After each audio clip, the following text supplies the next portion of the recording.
रहीम। बेटा जी आज हम ना एक लॉ पढ़ने जा रहे हैं जिस लॉ को हम लोग बोलते हैं ये फंडामेंटल लॉ ऑफ ट्रिग्नोमेट्री है। बेटा फंडामेंटल कहते हैं जरूरी को, अहम को। लॉ ऑफ ट्रिग्नोमेट्री यानी कि ट्रिग्नोमेट्री का सबसे जरूरी ये लॉ है। ठीक है, चैप्टर नंबर 10 को समझे मैंने स्टार्ट कर दिया, क्योंकि चैप्टर नंबर 10 के अंदर जो सबसे इंपॉर्टेंट लॉ है वो ये लॉ है।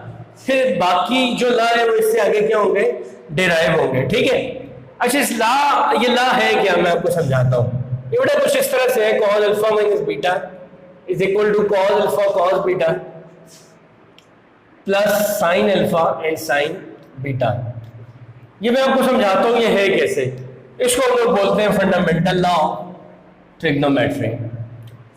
ये है कैसे, ये मैं आपको समझाता हूँ। ठीक है जी, बेटा जी आप फर्ज करें कि आपके पास एक सर्कल है। आप चले सर्कल को छोड़े, आप समझे आपके पास एक पिज्जा है। ये बेटा आपके पास पिज्जा है, पिज्जा जो आप पिज्जा खाते हैं उस तरह का एक पिज्जा है। मैं क्या करता हूं, मैं इस पिज्जा को यहां से क्या करता हूं, काट देता हूं। ठीक है जी, इसका मतलब हुआ कि यह पिज्जा 2 हिस्सों में तकसीम हो गया। ठीक है, अब मैं क्या करता हूं कि इसके मजीद 3 टुकड़े बनाता हूं। ठीक है जी, वो 3 टुकड़े कैसे बनाता हूं जरा देखिएगा। एक में टुकड़ा ये बनाता हूं, ठीक है जी, एक में टुकड़ा ये बनाता हूं, एक में टुकड़ा ये बनाता हूं। अब 1 2 3 और 4, यानी कि इस पिज्जे के ये जो हाफ पिज्जा था इसके मैंने 4 टुकड़े बना दिए। ठीक है जी, बेटा जी ये जो एंगल बन रहा है ना, ये वाला एंगल फंडामेंटल में ये जो एंगल बन रहा है ना, ये पूरे का पूरा, इसको मैं कहता हूं ये अल्फा है। ठीक है जी, और ये लाइन ए है, ये बी है, ये सी है, और ये समझ लें कि क्या है, डी है।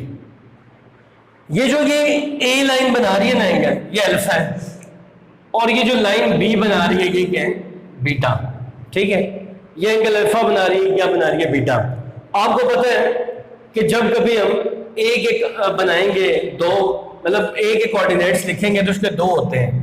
पहला हमेशा कॉस होता है तो इसको हम लिखेंगे कॉस अल्फा। दूसरा हमेशा क्या होता है, साइन, तो इसको हम क्या लिखेंगे, साइन अल्फा। मतलब ये ए के जो 2 कंपोनेंट है वो एक कॉस हो गया और दूसरा क्या हो गया, साइन।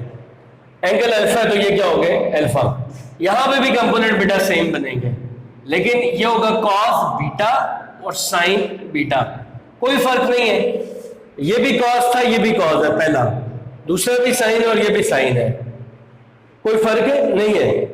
सिर्फ ये है कि एंगल का फर्क है। ये अल्फा बना रहा था तो इधर इधर अल्फा आ गया, इधर और इधर क्या आ गया, बीटा आ गया। ठीक है जी, बट अब ये देखिए सी क्या एंगल बना रहा है। देखो इस अगर मैं इस सारे, अब यहां से लेके यहां तक जो एंगल है वो अल्फा है। ठीक है जी, यहां से यहां तक क्या है, बीटा। अगर मैं इस सारे अल्फा में से ये थोड़ा सा बीटा निकाल दूं तो ये बन जाएगा कॉस अल्फा माइनस बीटा, ये यूं कर लेते हैं, और साइन अल्फा माइनस बीटा। ठीक है जी, एक कंपोनेंट ये हो गया, दूसरा ये हो गया और तीसरा ये हो गया। अब यहां पे देखो इसमें ना 2 एक्सिस होती हैं डी पॉइंट में, एक एक्स है और दूसरी क्या है, वाई। अब इसके साथ एंगल तो कोई बन नहीं रहा, ये चलो मैं कहता हूं आप समझो कि ये एंगल आप समझ लो कि यहां पे है 0 एंगल है, चूंकि यहां से ऊपर एंगल ही नहीं बन रहा, तो ये होगा जी cos 0 और sin 0। अब cos 0 क्या है मेरा बेटा, 1, और sin 0 क्या हो जाएगा, 0। तो ये 2 कंपोनेंट हो गए जी, आ गए। ठीक है, मैंने डायरेक्ट लिख दिया यहां पे। बेटा अब देखें जो डिस्टेंस है ना ए से लेके बी का डिस्टेंस, ये वाला डिस्टेंस, और सी से लेके डी का डिस्टेंस, ये दोनों आपस में क्या है, बराबर है। यानी कि मैं लिखता हूं कि जी डिस्टेंस ऑफ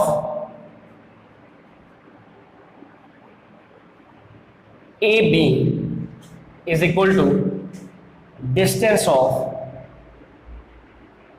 सी डी। बेटा जी ये जो ए बी का डिस्टेंस है ये सी डी के डिस्टेंस के क्या है, आपस में इक्वल है। अब डिस्टेंस का फॉर्मूला क्या होता है बेटा, x2 माइनस x1 का square plus y2 minus y1 का स्क्वायर। यहां पे भी ऐसे ही होगा, x2 माइनस x1 का square plus y2 minus y1 का क्या आ जाएगा, स्क्वायर। ठीक है जी। अब मेरे प्यारे बच्चों करना यह है कि यहाँ पे अब देखो ये मैं ले रहा हूँ डिस्टेंस ए बी का, तो ये ए और ये क्या है बी, इसका मतलब है ये x1 हो गया, ये y1, ये x2 हो गया और ये क्या हो गया y2। मैं यहाँ पे लिख भी लेता हूँ x1, ये क्या होगा y1, ये हो गया x2, ये क्या होगा y2। अब इसका बेटा जी हम डिस्टेंस निकालते हैं। इसका मेरे प्यारे बच्चों जो डिस्टेंस है वो ये होगा cos beta minus cos alpha का स्क्वायर। ठीक है जी, x2 माइनस x1, और दूसरा क्या होगा plus sign beta minus sine alpha का स्क्वायर। बेटा जी ये हो गई तुम्हारे पास लेफ्ट हैंड साइड। अब देखो राइट हैंड साइड, अब देखो बात सुनो, तुम ये समझ लो, अब देखो फर्क नहीं पड़ता, तुम जिस मर्जी को ए लो, जिस मर्जी को बी लो, ठीक है। इसको तुम कह लो x1, इसको कह लो y1, इसको कह लो x2, इसको कह लो y2। तो अब यहां पे क्या होगा 1 minus cos alpha minus beta का square plus sine, oh sorry 0 minus sine alpha minus beta का, यह आ जाएगा स्क्वायर। ठीक है प्यारे बच्चों, अब मैं इसका स्क्वायर ओपन कर रहा हूं, ये देखो a माइनस बी का क्या है स्क्वायर। अब मैं स्क्वायर ओपन कर रहा हूं तो ये हो जाएगा a का स्क्वायर प्लस b का स्क्वायर माइनस 2a और साथ में क्या होगा b। यहां पे भी प्यारे बच्चों ऐसे ही करेंगे, आ जाएगा a square plus b square. अच्छा यहां पे ना अब देखो यह आएगा -2 साइन बीटा और साइन अल्फा, ये तो आ गई एक साइड। अब इसी की ये वाली साइड देखो, इसी की ना ये इक्वल वाली साइड में लिख रहा हूं, वहां पे जगह नहीं इसलिए लिखा नहीं है। अब होगा 1 प्लस कॉस के अल्फा माइनस बीटा, और ये हो जाएगा बेटा जी -2 कॉस अल्फा माइनस बीटा, और ये आ जाएगा प्लस, यह आ जाएगा sign square alpha minus beta. ठीक है मेरे बच्चों, अब यहां पे ये है, अब आप जरा समझो कि ये देखो ये चार वैल्यूज हैं, कॉस स्क्वायर बीटा, और यहां पे एक गलती हो गई मुझसे, ये बीटा है, कॉस स्क्वायर बीटा और साइन स्क्वायर बीटा, ये वाली वैल्यू, और दूसरे नंबर पे कॉस स्क्वायर अल्फा और साइन स्क्वायर अल्फा।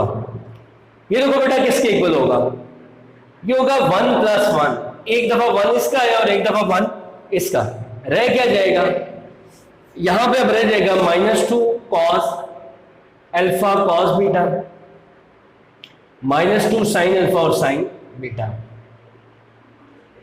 बेटा जी यहां पे अब देखते हैं क्या रहा है। अच्छा यहां पे ना ये एक अंडर रूट था, मुझसे गलती से 2 अंडर रूट लग गए, ये यूं इस तरह से क्या है, एक अंडर रूट है। अब बेटा तुम देखो ये वाला पूरी वैल्यू और ये वाली पूरी value, cos square alpha minus beta plus sign square alpha minus beta, ये और ये मिलाएंगे जब तो ये आ जाएगा 1। ये फार्मूला है पूरा, cos square alpha minus beta और sine square alpha minus beta, ये 1 है। ये वाला 1 ऑलरेडी इधर लगा दें, 2 कॉस अल्फा माइनस क्या हो जाएगा बीटा। बेटा अब जो तुम्हारे पास आएगा वो क्या आएगा, यहां से 1 और 1 2 है, यहां से 2 कॉमन लो, क्या आ जाएगा cos alpha cos beta plus sine alpha sine beta, ऊपर अगेन अंडर रूट है। यहां पे मेरे बच्चों ये 2 - 2 कॉस अल्फा माइनस क्या आ जाएगा बीटा। अब मुझे क्या करना है, मुझे इन दोनों अंडर रूट को खत्म करना है। ठीक है जी, इन दोनों अंडर रूट को खत्म करना है तो taking square on both sides, दोनों साइड पे क्या करें स्क्वायर लें। जब हम स्क्वायर लेंगे तो बेटा क्या रह जाएगा, ये रह जाएगा 2 - 2 cos alpha cos beta plus sine alpha sine beta is equal to 2 - 2 cos alpha minus beta. मेरे बच्चों एक चीज जो मैं समझता हूं कि आपको बताना जरूरी है कि ये यहां पे ना ये वाला 2 आप इधर ले जाओ तो ये 2 - 2 आ जाएगा, मतलब ये 2 इधर ले आया, -2 cos alpha cos beta plus sine alpha sine beta बन जाएगा। ठीक है मेरे बच्चों, यहां पे सिर्फ रह जाएगा -2 cos अल्फा माइनस बीटा। अब बेटा जी देखो, ये हो जाएगी कटिंग, रह क्या जाएगा -2, क्या आ जाएगा cos alpha cos beta plus sine alpha sine beta is equal to -2 cos alpha minus beta. पहले बच्चों इस -2 की कटिंग अब करेंगे इस -2 के साथ, तो तुम्हारे पास जो आंसर है वो क्या आ जाएगा, cos alpha minus beta is equal to cos alpha cos beta plus sine alpha sine beta. तो पहले बच्चों ये जो है ये वाली वैल्यू, ये तुम्हारे पास क्या आ जाएगा इसका आंसर, और यही फंडामेंटल लॉ ऑफ ट्रिग्नोमेट्री है जो ऊपर लिखा हुआ है, और ये इस तरह से क्या करना है, प्रूव करना है। ठीक है, थैंक यू वेरी मच, अस्सलाम वालेकुम।